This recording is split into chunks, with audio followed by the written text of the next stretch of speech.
il y a une décision qui a été prise, une décision qui est prise régulièrement, qui a été prise encore une fois hier, de ne pas accepter la libération des otages et de ne pas accepter, elle est prise par le Hamas, de ne pas accepter la fin de la guerre.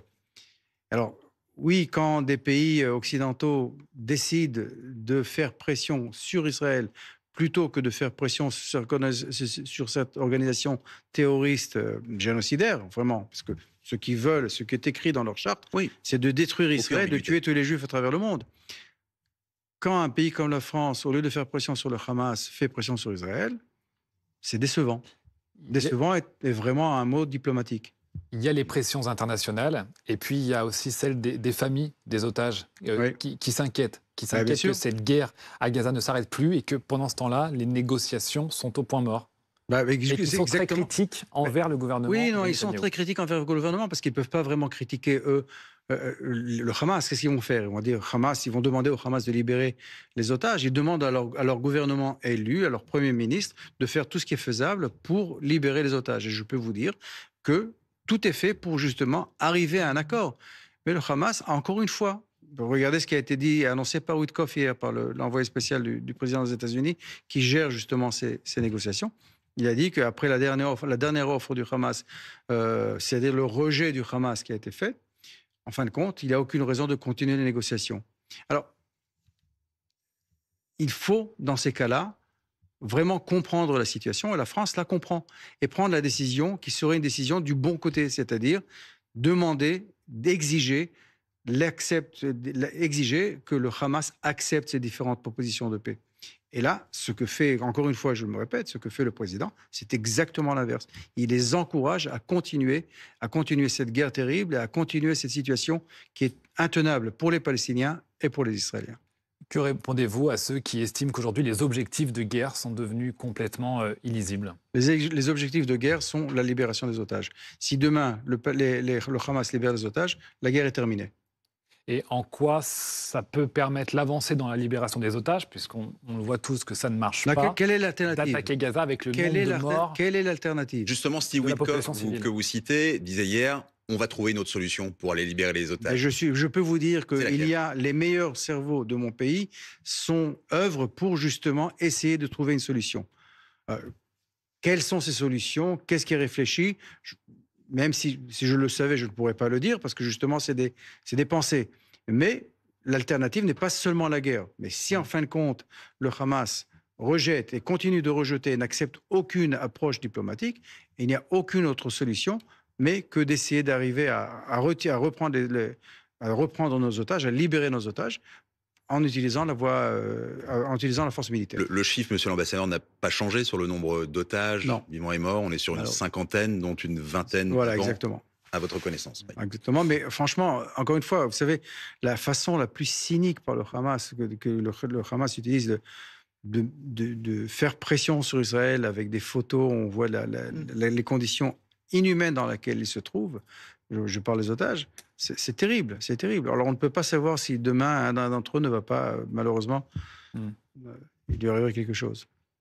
Israël a admis une erreur après le bombardement de l'église de Gaza, régulièrement, comme en avril, après la mort de secouristes, ou en juillet, après la mort d'enfants à un point d'eau.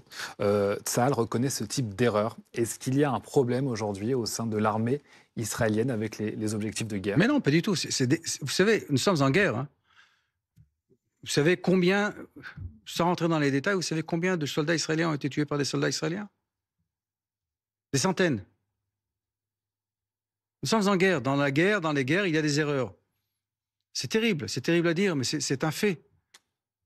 On va pas. S'il y a des soldats israéliens qui sont tués par erreur, par des tirs de soldats israéliens, est-ce que ça veut dire qu'on fait ça exprès? Non, c'est une erreur. C'est une erreur qui a été faite, une erreur tragique qui a été faite en bombardant cette église. Et il y a des erreurs dans les guerres, c'est terrible. C'est pour ça qu'on veut terminer cette guerre. C'est pour ça qu'on veut y mettre fin. C'est pour ça qu'on demande que le Hamas accepte, pas qu'on demande, qu'on exige que le Hamas accepte ces conditions et ces offres de cessez-le-feu.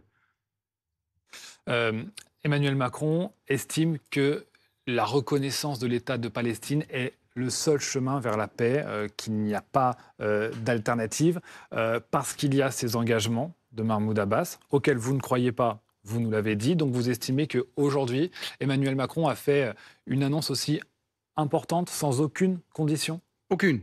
Aucune. Franchement, c'est ce qui est triste, parce que c'est quand même la France. C'est une puissance diplomatique, c'est une puissance militaire, c'est un des 5 membres permanents du Conseil de sécurité. Et là, la France a tiré en l'air, en espérant que ça tombe quelque part. Et vous ne pensez pas, un dernier mot, pardon, monsieur l'ambassadeur, mais le fait que la conférence à l'ONU soit aussi présidée par l'Arabie Saoudite, qui pourrait jouer un rôle, parce que rappelons-le, pour faire, c'est une vérité, pardon, une lapalissade, mais une solution à 2 États, il faut 2 États. Il y a un certain nombre d'États autour de vous qui ne vous appellent pas l'État d'Israël, mais l'entité sioniste, ou tous les noms qui permettent d'éviter de vous reconnaître.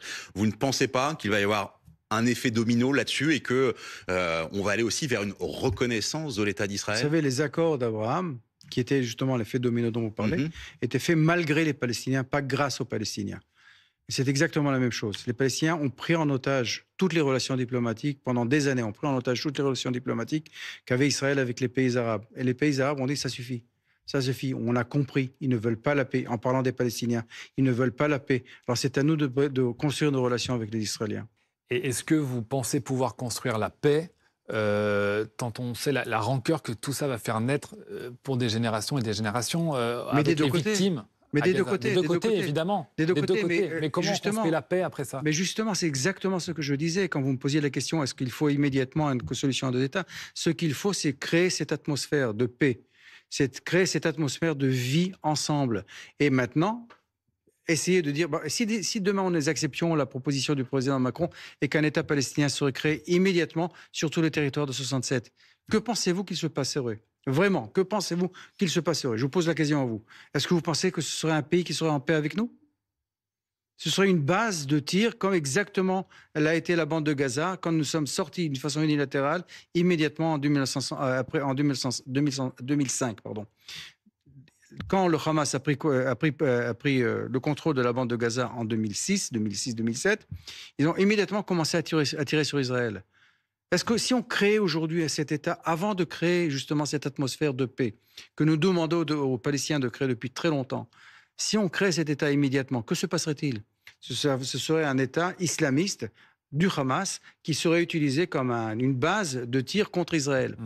Alors, si on veut aider, si le président voulait vraiment aider la paix, ce qu'il aurait fait, c'est réformer l'autorité palestinienne, pas demander qu'éventuellement cette autorité palestinienne soit réformée. Vous dites aujourd'hui que la guerre se poursuivra à Gaza tant que le Hamas n'aura pas libéré tous les derniers otages qui restent encore, donc une 50aine.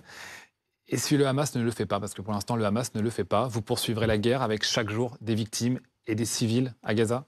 Vous savez, il y a des victimes aussi de notre côté, chaque jour. Il y a des soldats, c'est nos enfants qui sont tués aussi à chaque jour. Oui, un pays ne peut pas abandonner ses citoyens comme ça. Un pays ne peut pas abandonner ses citoyens.